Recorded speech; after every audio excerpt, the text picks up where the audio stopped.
дӯстони азиз, ширкати мусофиркашонии транс хизматрасониро барои гузаштан аз сарҳад пешниҳод менамояд. хизматрасонӣ аз шаҳрҳои Москва ва Санкт-Петербург пешниҳод карда мешавад. Агар хоҳед ки корҳои миграсионии худро аз нав барқарорсозӣ кунед, метавонед ба ширкати мусофир транс занг занед ва мо дархостҳои шуморо иҷро мекунем. барои мусофирон таъфифҳо пешниҳод менамоем. соли 2018 барои хусусан ман беҳтарин сол буд ва дар соли 2019 хоҳиш ва орзу дорам ки як консерти навини худро дар шаҳри Душанбе пешкаши мухлисон гардонам ва дар соли 2019 ба ҳама бурдбордии дастархони пур аз нозу неъмат хоҳонам. меҳмони навбатии барномаи мо яке аз саронагони ҷавон ки бештар ороиши хуб дорад. ин нафар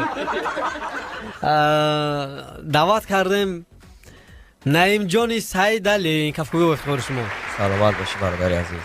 аз шумо аввалан ташаккур, сипос, арз эҳтиром барои оне ки даъвати моро пазируфтед. зинда бошӣ бародари азиз. аз шумо ман миннатдорам ки моро ба барномаи худатон даъват мекунед. биёдем як таманниёти шуморо дар соли нав ба мухлисон бифаҳмем. соли 2018 беҳтарин сол барои ман буд, барое ки дар ин сол бениҳоят сафарҳои ҳунарӣ зиёд доштам ва дар соли 2019 боз як хоҳиш дорам, орзу дорам ки рӯзи 8 март дар пойтахти азизамон шаҳри Душанбе консерти нави худамро баргузор гардонам барои мухлисон ва дар соли 2019 ба ҳама ҳамватанони меҳрубонамон ва берун аз ватан ки кор ва фаъолият мекунанд бурбориҳо, хонаи обод, саломатӣ ва тандурустӣ хоҳонам. аз барномае ки якчанд вақт пештар шуморо даъват кардем то ин барномаи идона чӣ гуна талошо кардед, чӣ гуна омодагиҳо дидед ва ягон суруди нав омода кардед? бале, бо суруди нави худам омадам ба барномаи шумо имрӯз. бо суруди нав омадед ва албатта мо суруди навро дар охири суҳбат мешунавем. бале. ва мегуфтед ки дар соли 2018 кадом ҳодисаҳое буданд ки ба шумо номуваффақиятро оварданд ва кадом воқеаҳое буданд ки воқеан боиси хушҳолии шумо гардида буд? соли 2018 барои ман соли беҳтарин буд, барое ки ман дар соли 2018 консерти худамро дар пойтахти азизамон баргузор гардондам ва бисёр сафарҳои ҳунарӣ доштам. барои ман соли 2018 соли хуб буд, бобарор буд. аз соли 2019 чӣ шумо масалан интизор ҳастед? аз соли 2018 орзуҳо бисёранд. худованд кунад ки орзуҳо ҷомаи амал пӯшанд.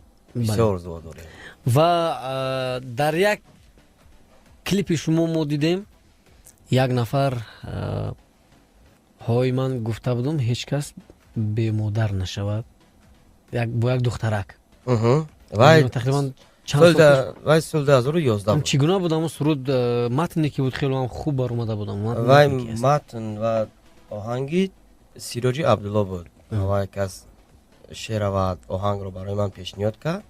ман шеърро сурудро бо як духтараки хурд пешниҳоди мухлисон кардам. мақсади клип карданатон дар болои тамғаи мошини Lexus дар чӣ аст? соли 2012 суруди Чабаргалиро мо пешниҳод кардем, клип кардем ба мардум. мақсадмон ягон чӣ набуд, мақсад ҳамин буд ки як чизи беҳтарин, як чизи хуб барои мухлисо пешниҳод кунем. бале. ва мақсади навигарӣ дар клип буд. хуб, бале. ва ба мақсадатон расидед? бале. чаро не? мардум чӣ гуна қабул карданд? бале, бале. вай клипро, вай оҳанг, вай мусиқиро мардум бениҳоят хуб қабул карда буданд ҳамон вақт. Чабаргарди либергарда лабар чӣ маъне дорад ин? чабаргарди лабаргарди ло. ин оҳанг ва ин сурудро устод Зафар Нозим хонда буданд. ман худ ки бениҳоят мухлиси устод Зафар Нозим ҳастам, хостам ки ин сурудро ба хотири устод Зафар Нозим ба таври ремикс, ба таври замонавӣ пешниҳод гардонам барои мухлисони худам. бо чанд забон шумо то имрӯз суруд сароидед? бо як забон. бо як забон? фақат тоҷикӣ? бале. як рӯз аз ман як нафар пурсид ки Наврӯз шумо чанд забонро медонед? ман гуфтам ки ман рости гап 3 забонро ба хубӣ медонам, бо 3 забон хуб ҳарф мезанам. баъд гуфт ки кадом забонҳоро медонед? ман гуфтам ки тоҷикӣ, эронӣ, афғонӣ. саломат бошед. хуб ин як ҳазли солинави буд ки ба сами шумо расонидем. ман фикр мекунам ки ҷавоби қаноатмандкунанда буд. ин забон ҳастанд ку ҳамино. бале бале. ва акнун шумо чаро бо баҳодури ғафурзод ҷанг кардед?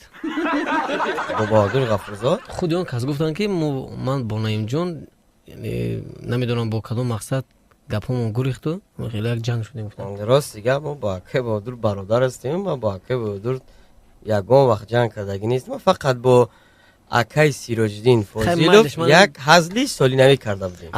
ана майлаш ана баҳодур бо баҳодур ҷанг накарде. ҳамин акаи Сироҷиддин чӣ гуноҳ дошт? акаи Сироҷиддин ягон гуноҳ надошт.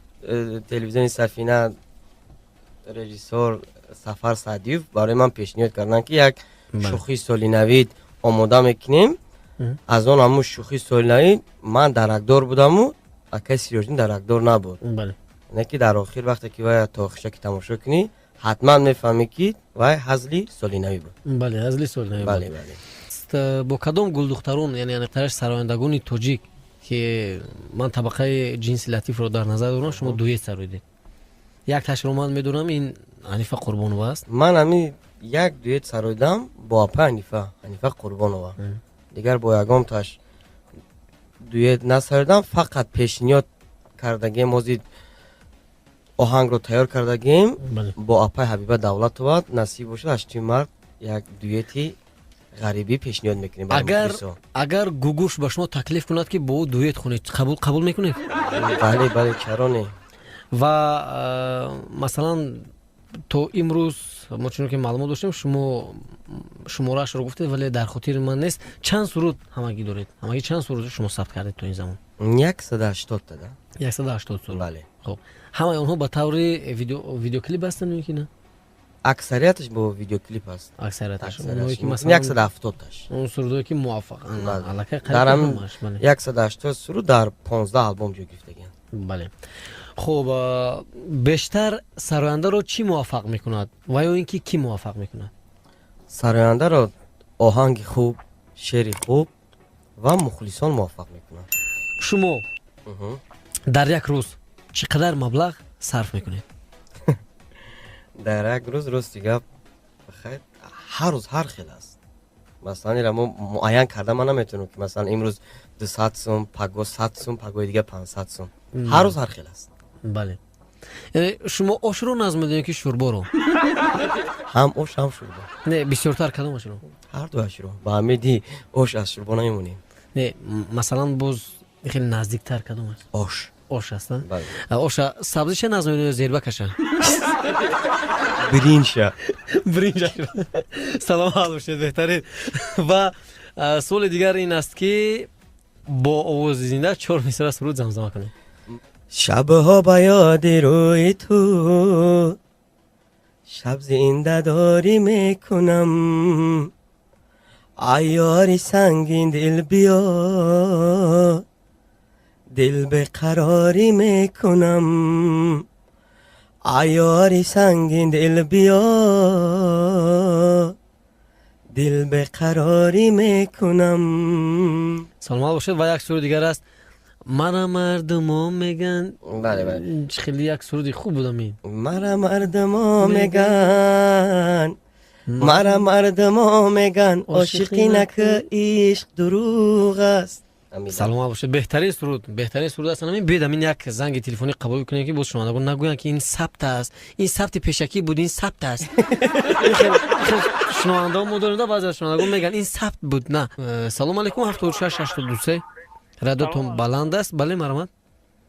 ман ами акай наимҷон савол дорам ки кадом асбоб мусиқиро навохта метавонам? ана ташаккури зиёд. ана ин суоли хуб. синтезатор, тавлак, доира навохта метавонед? бале.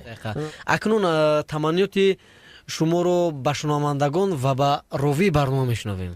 саломат бошӣ бародарҷон Наврӯзҷон ки моро дастгирӣ мекунем, ба барномаи худатон даъват мекунем. бениҳоят миннатдорем ва орзу дорам ки дар соли 2019 ба ҳама ҳамватанон бениҳоят соли хуб биёяд. ба ҳамаи онҳо дастархони пур аз нозу неъмат, саломатӣ ва умри бардавом хоҳонам.